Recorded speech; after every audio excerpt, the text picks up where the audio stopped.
Yeah, no, I got my bachelor's of science from Oregon State University uh just about 2 weeks ago. Nice. Still very fresh, still very new.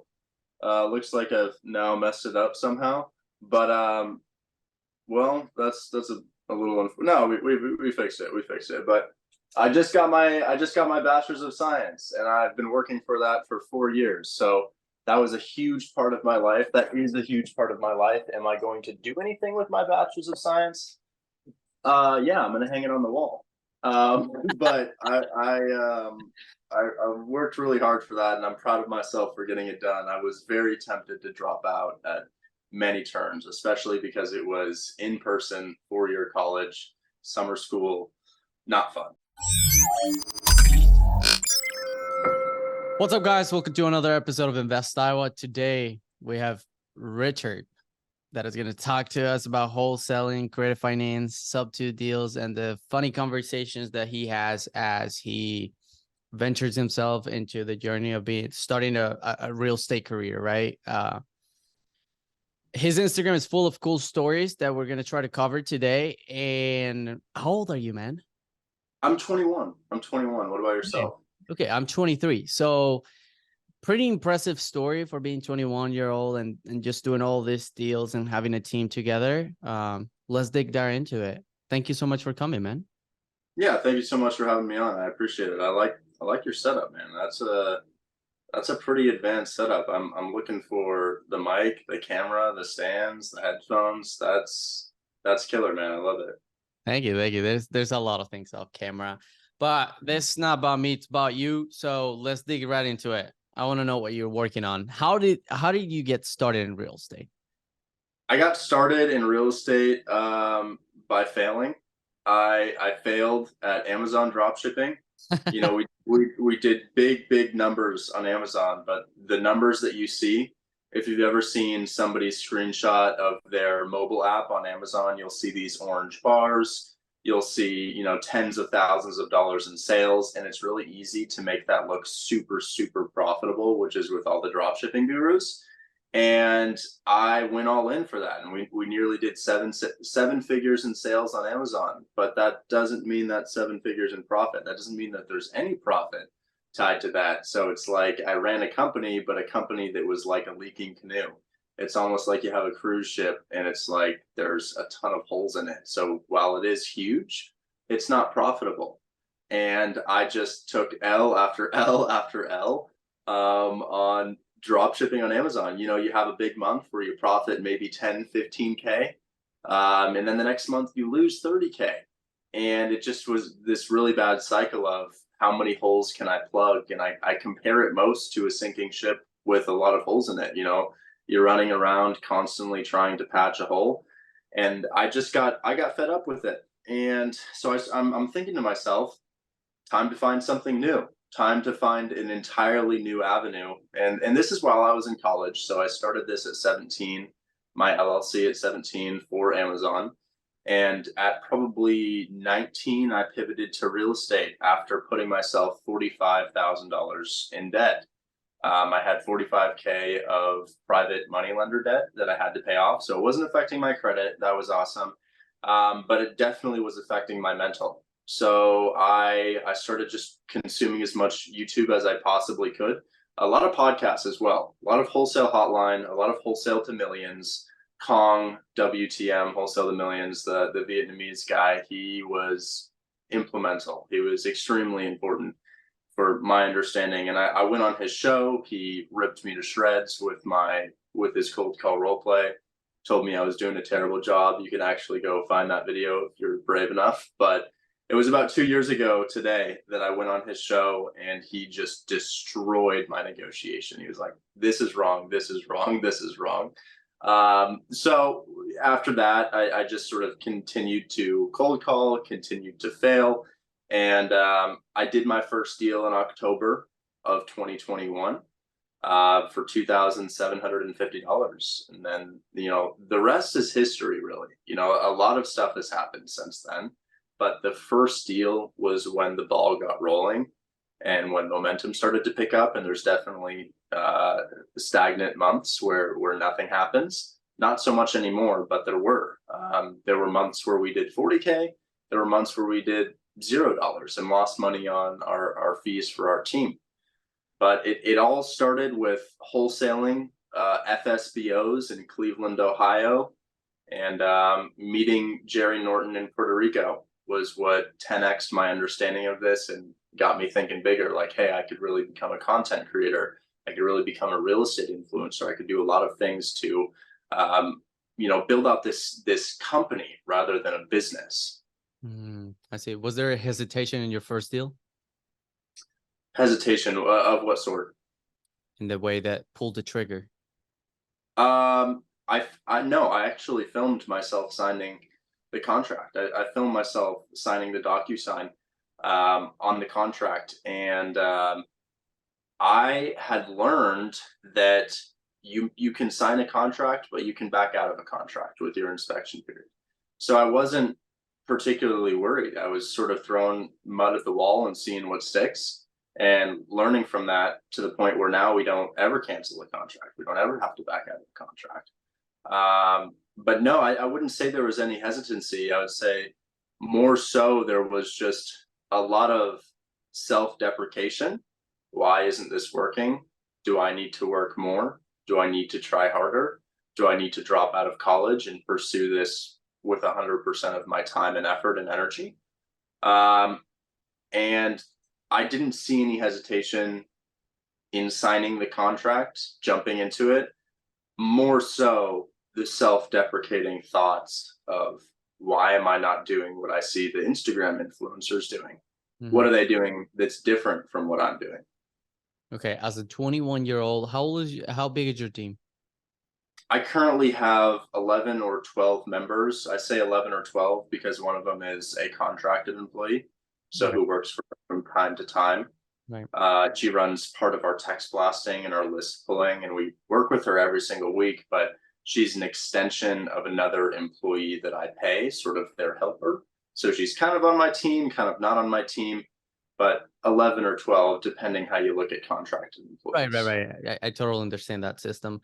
How do you develop the leadership skills, right? Now you're not only dealing with contracts, but also with people. How do you study what to tell them?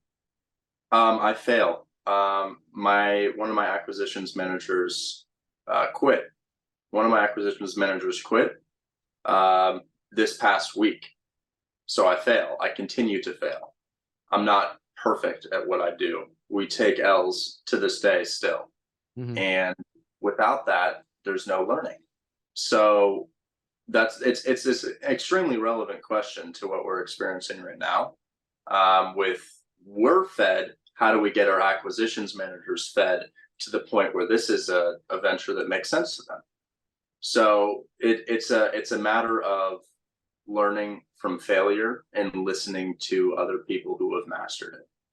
Okay. In terms of the type of skills that you've had to acquire throughout the years, what are the most relevant? Consistency. The way that we differ from any other wholesale company on earth is the amount of time that we spend, and the schedule that we have. So I meet on Zoom from 7 a.m. to 3 p.m. Monday through Friday with my virtual assistants, with my acquisitions managers, as if it were an office. They're expected to show up for 100% of the time that we're on Zoom. And we don't have much lenience with that. And the reason is because I'm there.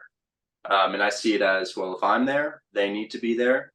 And I think that the progress that we've been able to achieve in just 2 years is directly correlated to the absurd amount of time that I spend on Zoom every single day. Okay. So I just saw a post of them teaching each other how to run the business. Are you still doing part of that? Are you training only the head of your team, or how's that working, and how do you structure it?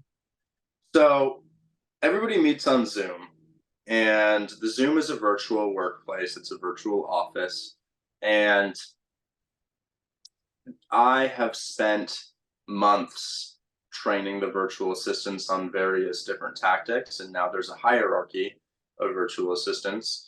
My lead virtual assistant is named Kurt, and Kurt understands flips, cash deals that we do, and he understands creative finance. And he also understands really any basic question that you could possibly ask him about wholesaling real estate. And because of that, he's achieved a higher level of pay, so he has a higher salary, and he has virtual assistants under him. So he works with Aldrin, that video that you saw of Kurt speaking Tagalog, which is his native language in the Philippines, to Aldrin, was him teaching him what aspects of a low equity deal are important to us and how to analyze them on PropStream to make sure that it actually makes sense for us to send to one of the acquisitions managers. Okay. And then in terms of the type of deals that you're pursuing, how has that changed from when you started to now? Yeah, so it was cash. We used to do cash deals. We used to look at a property and say, okay, anything I can get off of this is profit. It used to be about a year and a half ago that you would make an offer for a property listed at 250. You'd make an offer for 210.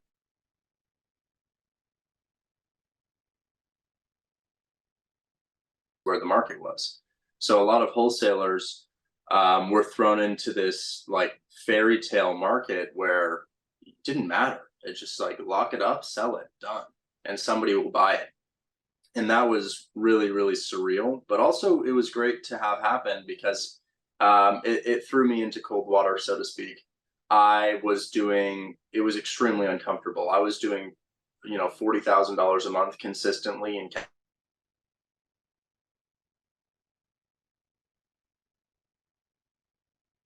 And then after April of 2022, Jerome Powell started increasing interest rates in the Federal Reserve. And Jerome Powell spiked interest rates from 3.5% at the time all the way to now 7.2 to 7.6%, depending on your credit and your debt to income ratio. And that has caused a near shutdown of flipping. Nobody is flipping in non-luxury areas. Luxury flips still happen, but nobody is flipping 1990s houses to rental grade and then selling them on the MLS above asking price. That doesn't happen anymore, and it's because the interest rates are so high. So I had to pivot from, okay, we can offer cash, to now, well, let's start structuring loans. Let's start wrapping properties. Let's start looking at creative finance. And then creative finance started as I understand subject to and I can pitch subject to. But the issue was we're pitching subject to and seller finance on properties with no motivation. So one thing that we've learned in the past 5 months, or really past couple months, is to target the people who need it. So I've learned that seller finance is great, but there's no motivation in seller finance. I've learned that sub 2 is sometimes more attainable than seller finance because of the people who we can target with sub 2. Right. So it's really that transition from cash to creative finance that was the most difficult. And now you talked about softwares. Tell me a little bit more about how you're implementing that in your business. Software, yeah. So I have a software company as well. I own real estate software similar to PropStream, InvestorLift, PropWire, any of those, but also very, very different at the same time. So this is our little mock-up that we use in our live streams. You may be able to read it. You may not be able to read it. It's buyboxcartel.com. Buyboxcartel.com is a software program that my team invented. We paid for coding. It was a very expensive code, but we didn't white label it. So this isn't based off of anything else. It's entirely unique. But it's a bit of a hybrid of InvestorLift and PropStream. And what it does is it allows you to take a property that you find on Zillow, largely a property that nobody else is targeting. This is what we call a hedge fund house, a house that is not unique, is not in a special area, is usually in the suburbs of a large city. So something in, say, Temple, Georgia, Athens, Georgia, outside of Atlanta. And it's also nationwide. So we're doing these deals nationwide. But essentially, what the software does is it allows you to put in a property on Zillow that isn't selling, just a random house, not desirable, not in a desirable area, but a rental. The house that a hedge fund may target. If you've ever sold a house to a hedge fund, it's that exact boring middle class 1990s to 2015 build, very basic, very affordable property. And the software program pairs you with a hedge fund that will pay sometimes above asking. So we are selling properties on the MLS that aren't selling, no offers, above asking price. So an example, one that we did this month, 129 Stone Chase Lane in Spring Lake, North Carolina.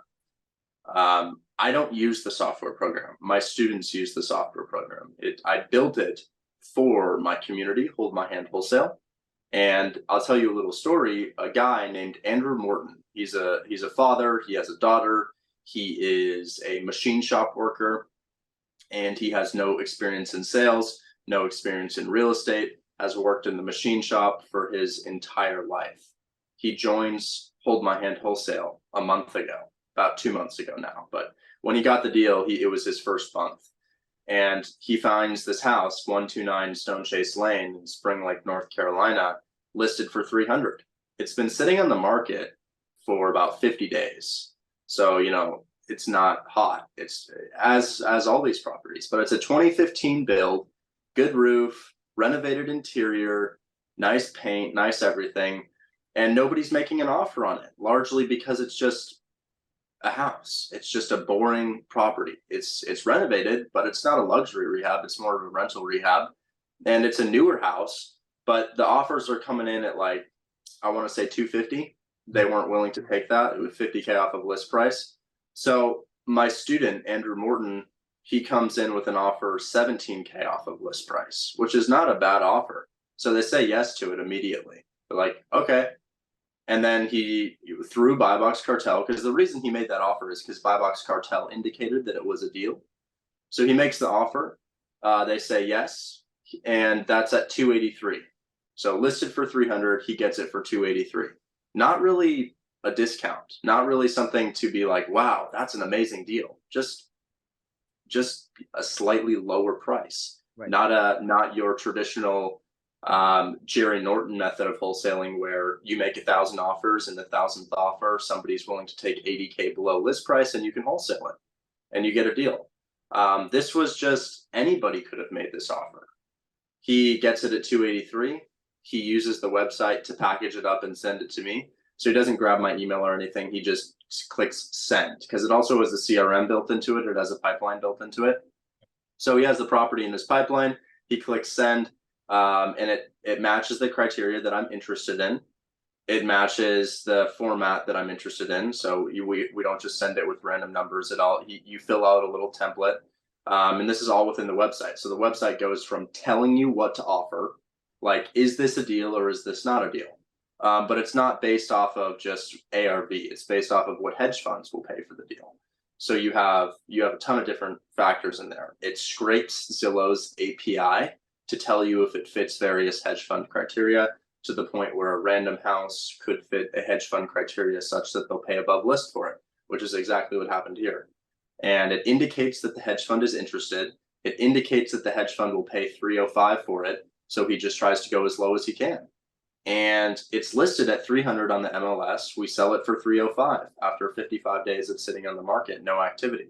He offers 17K below. We sell it for 5K above, totaling a $22,000 profit on the flip, of which he keeps 60%. So it's like, I just flipped this house. I bought it for 283K in cash. We made 22K selling it, 22K gross before closing costs. There was, I think, about 3-4K closing. And then out of that profit that we received, he keeps the majority of it. So I market this community as, well, I'm flipping houses. I'll pay you the majority of the profit. And all you have to do is make a phone call to a realtor and offer a very realistic number, no lowballs. One of the things about my community is we refuse to lowball. Nothing below 30K. We won't go more than 30K off of list price ever. In fact, most of our offers are above list price. and we proceed to sell the house 5K more than what it's listed for. And it's just sitting on the MLS, just waiting there. And the software program links random houses listed on Zillow with hedge funds that will pay at or above asking price for those houses. Interesting. What do you think out of the conversations that you have with sellers on, on a normal day? You're telling me that you never lowball, that you're going away from that. How do you structure your offers? So I only consider a deal a buy box cartel deal. This is buy box cartel. That's the logo for it. But I only consider a deal for my students during our giveaways, because I give away deals every single day of the week. I find them on my live streams. I give them away. I give them to my students. They go make the offer. Then they receive the majority of the profit, even though I find it and buy it for them in cash. And I only consider one of those a deal if it is 30K off of list price, no more. We always go 10K off of list price, always must be 10K off of list price every single time. I believe that giving them list price causes an issue. I believe it strokes the seller's ego and makes them think, wow, that was too easy. And they go see what else they can get, and they don't trust your offer as much. So we always go 10K below list price, but I always like to start 30K below list price and work up from there. So we may agree on 20K below list, we may agree on 10K below list. On this last one, this guy got 17K below list. And that's one of the offers we make.